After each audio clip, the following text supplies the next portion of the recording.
What's up, everyone? It's Kyle here with the Higher Human Podcast.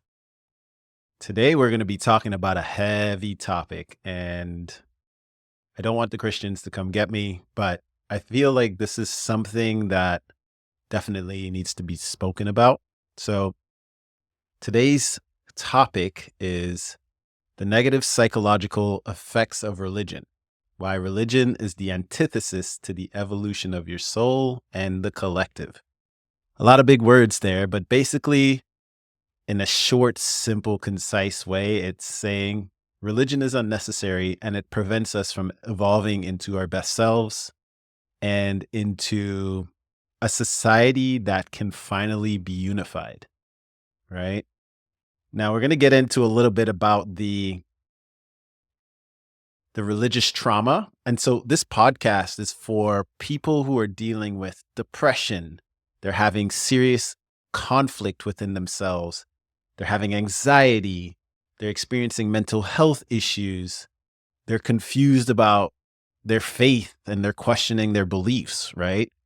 And so I'm going to be talking about why I think religion is just an unnecessary tool, but more than that, it was actually created to prevent us as souls, as Jungian selves to expand and become our highest selves, right? And we're going to start off with kind of understanding how the mind works and where we get this identity of religion from. Like, how does one even become so ingrained in a dogmatic thinking that it's hard for them to let go? They can't even see any other way of being. They cannot be outside of that identity. How does one get there? And so we're going to explore a little bit of developmental psychology, right? So let's go back to conception, right? So from the time of conception to about the age of 7, you're like a sponge. All the information you're taking in is you're just a sponge. It's being recorded in your unconscious, subconscious mind. So imagine growing up, right? Let's start off with you're in your mother's wound and everything she feels, you feel. So let's say mom grew up in an ultra religious background, right? She has her beliefs. She has certain ways she feels about those beliefs. And that's getting passed on to the child, right? So let's say she has high stress. She feels shame because her religion tells her that she's not worthy because of original sin, right? All of that, even though the mom might not consciously feel it, all of that is being recorded for the baby, right? So the baby is in the belly, it comes out. Now it's exposed to the family, the culture, the religion, and the society, right? And so as the child's growing up, it's being exposed to all of these different dogmas, this conditioning that eventually starts to, the child after the age of 7 already has a sense of who they are in terms of what they were given, what input they were given by the church, right? The religion, the culture, whatever it was, right? That kid just recorded all of that information and now sees him or herself a certain way, right? So growing up, I grew up in a place in the third world in Trinidad and Tobago, super religious family. And the idea of being told all the time that if I had impure thoughts, the biggest one for me was actually being told that I'm going to go to hell all the time. Right.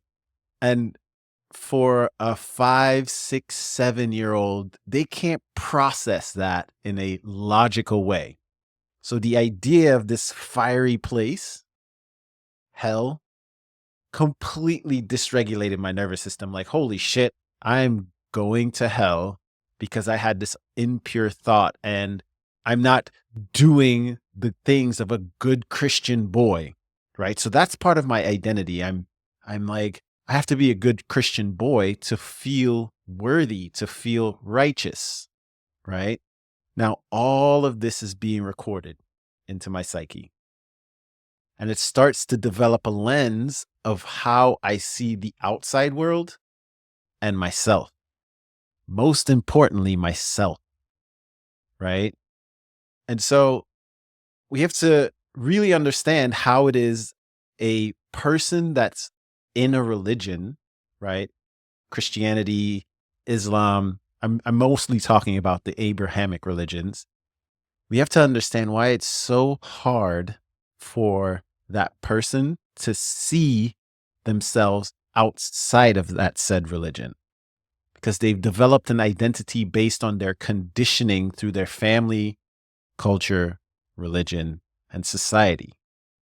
So it's almost like they formed this idea of themselves, right? And it's here, it's a slither in the big picture. They don't see that there's a whole lot of other self that can be experienced, right? And so my idea is the the reason that I know that religion creates so much of a psychological mental health issue is that because when a person sees themselves one way, they're literally leaving out all the other aspects of themselves. They're suppressing, repressing, shaming, rejecting aspects of themselves, right? Imagine a little boy, a little girl grows up in a family where they're told like, hey, you have to be a good Christian boy or good Christian girl, otherwise you're going to go to hell. And then you have these tenets of what a good Christian boy or girl is, right?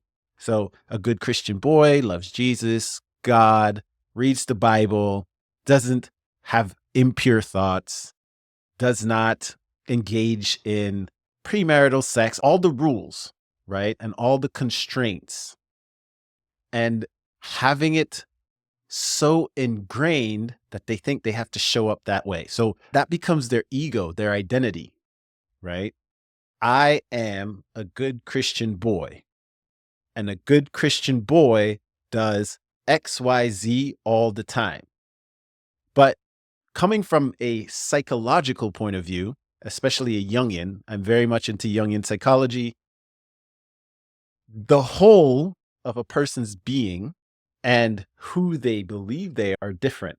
So this is you as a whole being, but this is what you've been programmed to be.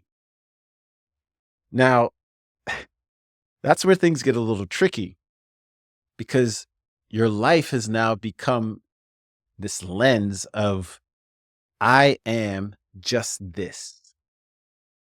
But what's happening also in the process is that anything that's pushed into the unconscious is also you, but you've denied that part of yourself.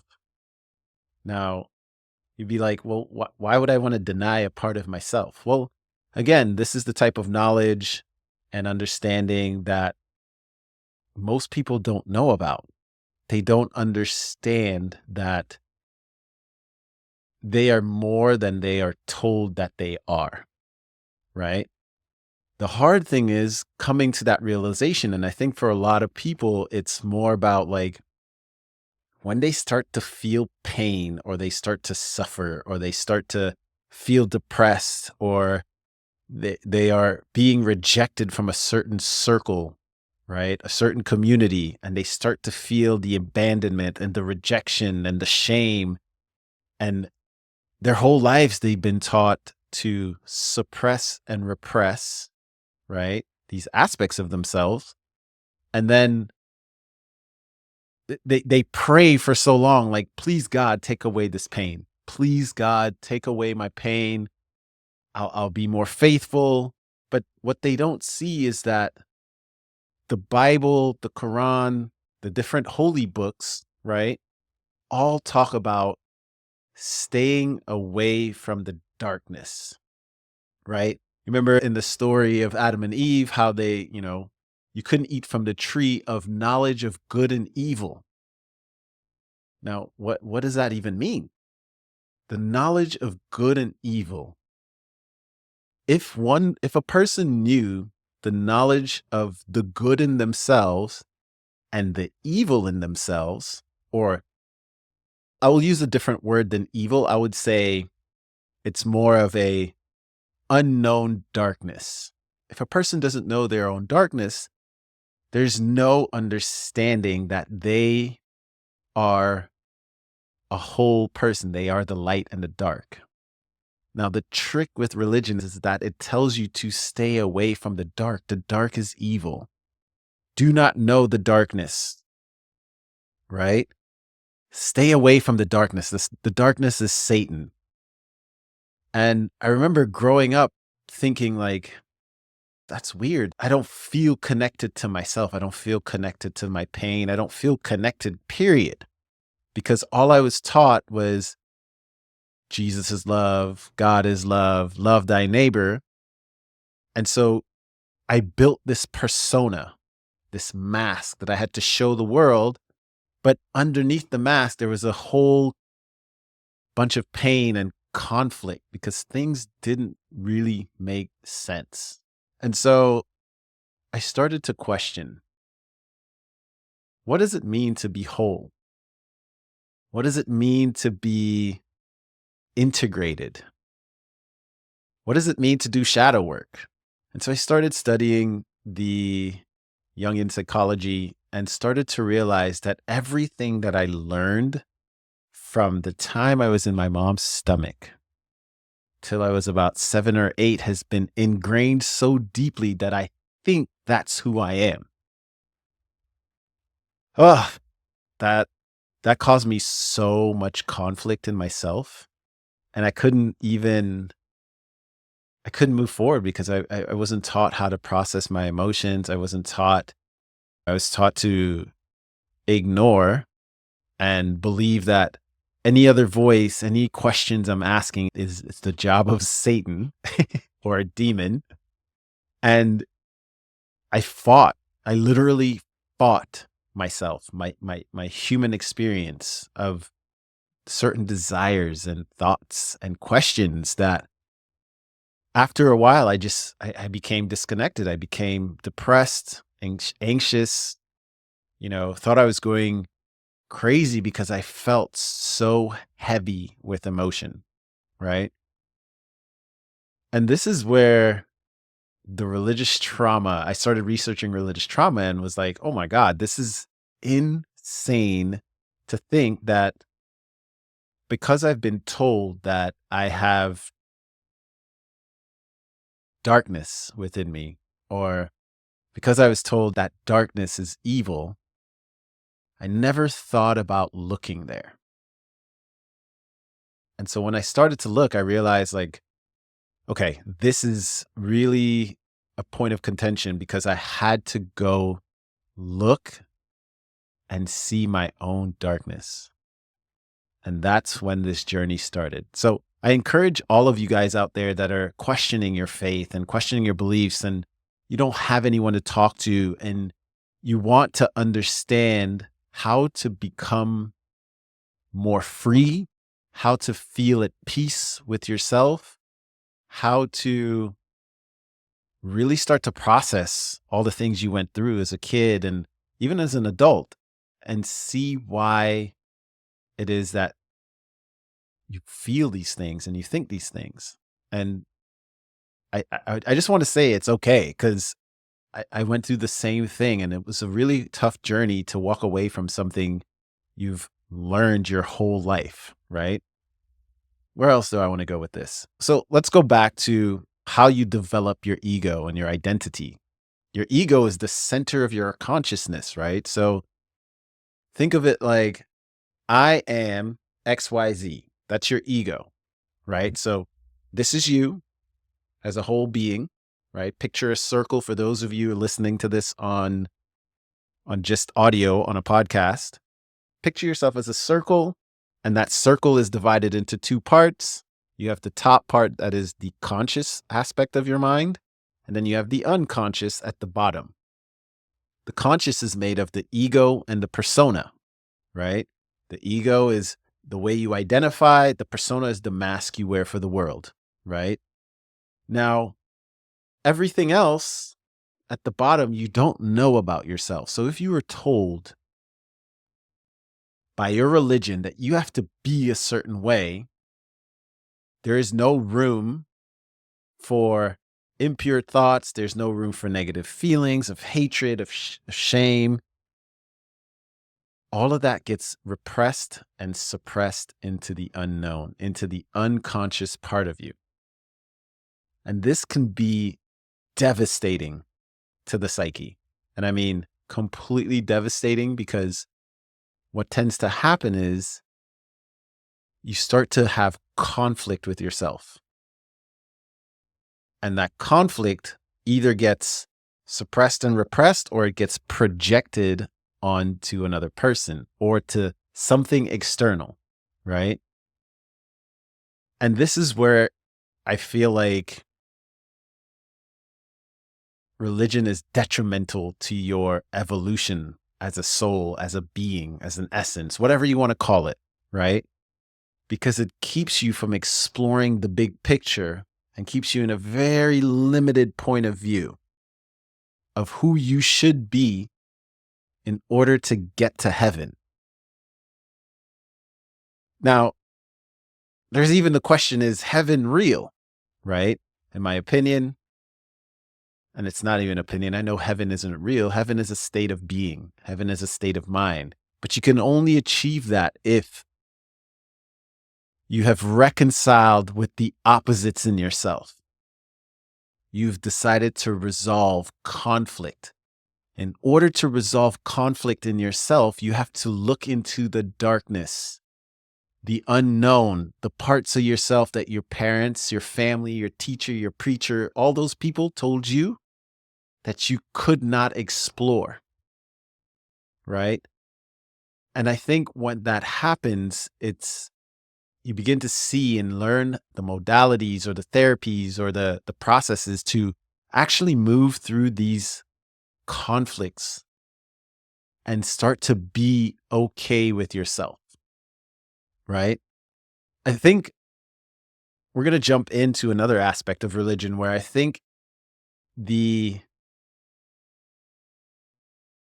idea of shame, I I think religion, and maybe this was designed, but it's designed in a way that inherently you will always experience shame or self-loathing because of the thought of original sin, and you cannot live up to the idea that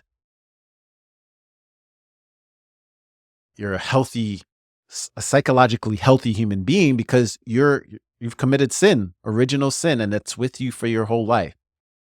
When that starts to get deeply programmed into the mind, right?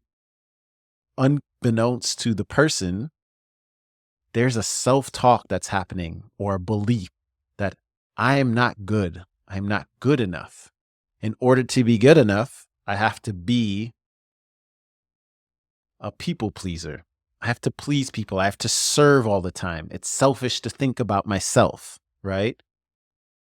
And so you never really get the chance to sit and explore your inner world because you're always busy giving your energy, right? And maybe I'm getting off topic here, but just think about that for a minute. Think about the idea that you never in your life had the opportunity to really explore yourself because of an idea called sin. And sin means that you are bad. And thinking that you're bad creates shame. And shame makes you want to hide yourself.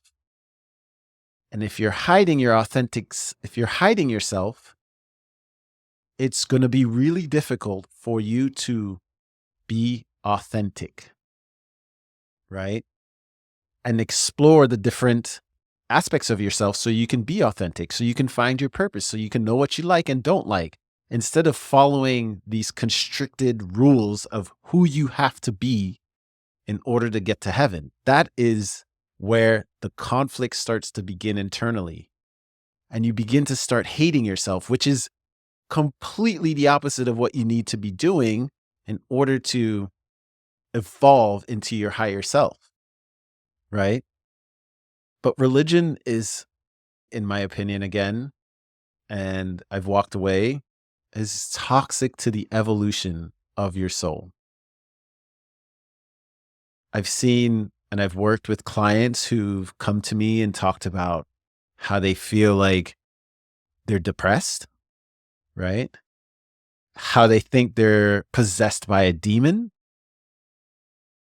how they are afraid of hell. Now, imagine being a 40-year-old person and being afraid of this idea that was taught to you as a child. How did you even get that belief? Why do you believe it's true? Excuse me. Why do you believe it's true? You only believe it's true because you don't know anything outside of it. It is a conditioned dogma that you've heard so many times as a kid that you believe it, right? Now, people that are dealing with these types of issues, their bodies are overwhelmed with emotion. They are constantly in ruminating thoughts about how they're going to go to hell. Don't mind the train.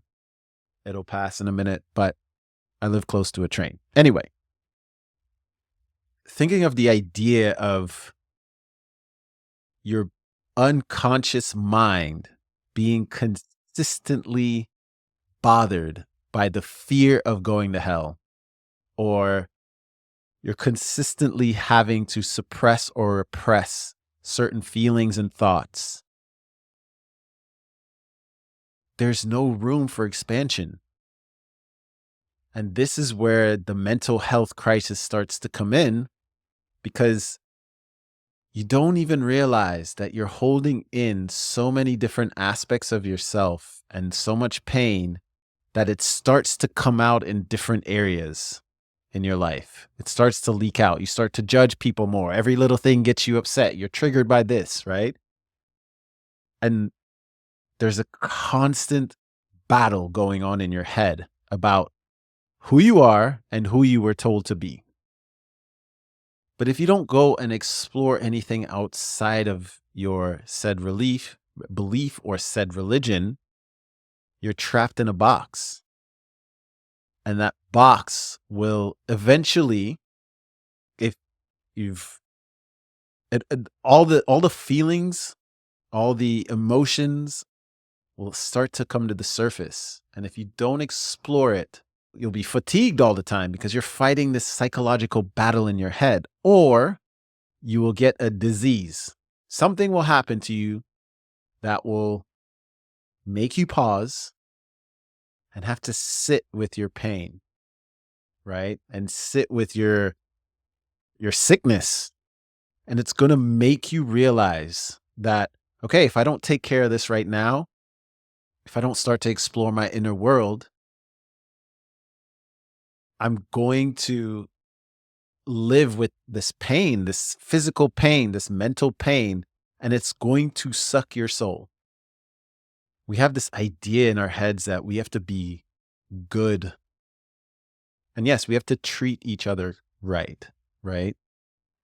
But your confines of good within the landscape of religion is just a condition. It is not who you are, right? And so when you start to explore again this and question your faith, lots of things are going to come up. You're going to hear your pastor's voice or your mom's voice or your dad's voice or the whoever's voice, and it's going to tell you, "Oh, you can't question that. That's the devil talking." When in reality, it's a process that's happening in you that is trying to show you this belief is not aligned with who you truly are. And I'm not talking about the idea of who you think you are. I am talking about the universal Jungian self, the fact that you can be anything, you can choose to be anything, but you also have to be in alignment with the truth, right? And you have to be in alignment with a sense of purpose within yourself, right? And those two things together will give you an authentic understanding of how life can be lived and how to create your own inner peace. Inner peace is not based on any ideas of conditioning and dogma that are outside of you. No, it's impossible, right? Especially when you're getting dogma from 2,000 years of men in the desert. Those are just subjective stories that have told you over and over that you are not good enough. You have to prostrate on your hands and knees to a being outside of you. And basically, it's a form of slavery because you're not free, in a sense, to be who you are. Now, I can already hear the Christians saying, well, where does your morality come from? We need morality. We need Christian and religion to have morality. No, I don't think so. I think you realize that being a person and understanding life, you have to ask yourself, do I want to do what's best for life? Do I want to do what's best for the continuation and the unification of life? And so you're going to make decisions that are logical, that are rational, that encompass the collective. And if you think of the fact that the human race as a whole, the only thing that separates us are our beliefs. You're going to start to question, okay, so why is it that this religion believes this and this other religion believes this and this other religion believes this, and they all have different ways of getting to heaven? They either all have to be right or they're all wrong.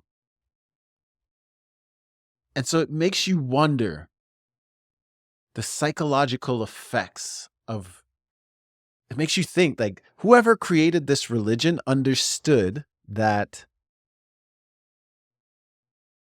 the minds of men are malleable. And if you can get people to all start believing different things, you can keep them separated and you can control them. What a genius fucking plan. What a genius plan. The person or the people that understood the mind of men thousands of years ago understood that if we can program to believe what we want them to believe and give them this thing outside of themselves so they can give their power away and tell them they're bad if they don't do XYZ, and keep them in a scope that's so controlled in a box that's so small, we will always have power over them. That's fucking genius. Can you imagine freeing yourself from the idea that you have to live by the rules of men? Obviously, all the Christians and Muslims will say that it's the word of God. Or you live and you look around and you live by the rules of life. You understand big picture concepts. You understand that, you can't pray for peace. Peace has to be achieved with certain actions. And those actions have to come from a specific set of knowledge, and it's objective knowledge. this is the way you start to gain inner peace. You start to see the bigger picture. Look outside. You start to process your religious trauma. You start to understand that your depression isn't genetic and that your depression is because you've been told something about who you are that isn't really aligned with who you are, right? You're literally depressing aspects of yourself. You're depressing your anger, your shame. You're depressing your lust. I'm not saying lust is good. I'm saying that to understand the full whole self, there needs to be a look in the dark, in the unconscious, and understand your desires, understand your beliefs, and understand your thoughts. And so I want to leave this here for the people that are questioning. They're questioning their faith. They don't understand why they're feeling a certain way. They don't understand why they can't access the joy in themselves. They don't understand what it means to feel free. And when I talk about free, I mean like free from inner conflict. I'm not saying I've achieved that completely, but ever since I did the work to free myself from religion and work through my trauma and the shame and the rejection and the guilt and all the things, and I started to really see myself and look at who I am and what I really am outside of the concepts and the dogma of religion, I started to realize that I am not who I was told to be. And so I no longer had to fight myself based on the ideas or the constrictions or the rules of religion. And I don't think, and I know religion is not necessary. It actually keeps us away from expanding, from unifying ourselves, right? And being a humanity that can actually thrive. But as long as there's these different beliefs and each set of people in those beliefs thinks that theirs is right. Now, we're going to talk about this in another podcast, the difference between belief and knowing objective information, right? But all these subjective stories told in the Bible, I don't care because it does not align with the I don't care if they've Noah's Ark was found. I don't care, right? What I care about is understanding how religion literally conditions the mind for you to think of yourself a certain way. For example, if you're called the chosen people, how do you think that's going to process if, since you were a kid, you're being told you're the chosen one? You're going to grow up with a sense of entitlement. You may not even recognize it in a conscious way, but it does it does create a sense of your identity, right? And so start questioning, guys. We're in a place right now where if we don't start to do something, we're going to fail at lifing on earth. And I think religion is one of the most devastating, especially Abrahamic religion that thinks there's some master above, which ultimately puts them as slaves and it makes them realize that they don't they don't access their own true power because it's given away to someone else. We need to figure this out. And so this podcast, I'm going to end with this. Like, if there's anybody out there that's struggling, again, I do coaching for religious trauma, deconstruction. I deconstruct with, using psychology instead of apologetics. If you're having relationship issues, I can help you with those things. But the idea is to help you or guide you to yourself. And so I'm going to end this podcast with, you're not alone. Definitely start to explore your inner world. And if you need support, I'm here. Check my link in my bio. Send me a message, book a discovery call. Let's talk about this, because I know what it's like to feel in a cage and stuck and unseen and unheard, and not have anyone support you and not feel free to express yourself. And so that's the end of my rant today at the Higher Humans podcast and the negative psychological effects of religion. Guys, we're here to create a new world, and we have to break down the systems that are keeping us stuck. And I think religion is one of them. And so I thank you all for listening. I appreciate you for putting up with my rants, but this is one of many. I'm about to start this journey of really expressing who I am. And I appreciate you guys for listening. Like and follow. Tell your friends, share. Okay. If you have friends that are wanting to dealing with religious deconstruction, share this podcast with them. Anyway, I'm out. I appreciate all of you guys, and thank you for listening.